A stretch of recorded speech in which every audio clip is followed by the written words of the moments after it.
Rəqsanə Tarix Əliyevin verilişində olub da. Mən də baxdım. Yəqin siz də izləmisiniz.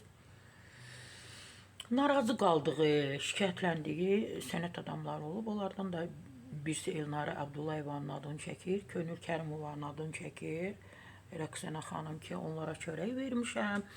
Onlara evimdə sığınacaq vermişəm. Təbii ki, bir adamın evinə qonaq gedəndə, bir neçə saat əyləşəndə, onun çörəyin yerində təbii ki, belə sayılır da. Yəni, mənə sığınacaq verdi, oturdum, dincəldim falan. Demir ki, onların yeri yoxdur qalmağa, yatmağa. Sadəcə qonaqlarla bağlı söylüyor ki, belə hallar çox olub. Yəni, Könül Kərimova mənim evimdə olub, Elnarə Abdullayeva mənim evimdə olub. Düz onların sənətlərini də vurğulayıb, xüsusi ki, xüsusi sənətləri var, amma məni niyə axtarmayıblar, niyə azından anama zəng vurardılar, anamdan mənim əhvalımı soruşardılar. Rəqsanə xanımın anasına mən çox danışmışam o həbsdə olanda. Adilə xanım tez-tez mənə zəng vurardı. Sarı xanım, Sarı Səfura, Sarı xanım, Sarı Səfura, Adilə xanım, indi hardasınız?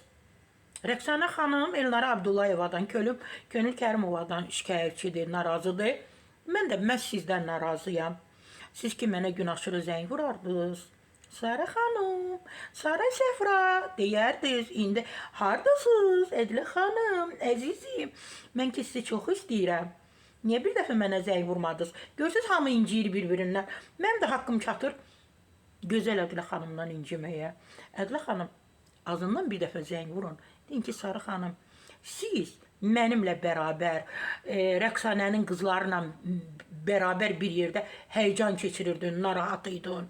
Bacısına, necə bacısı elə narahat idi, siz də elə narahat idiniz. Gün əşrə paylaşımlar edirdim, xəbərlər verirdim. Edilə xanım,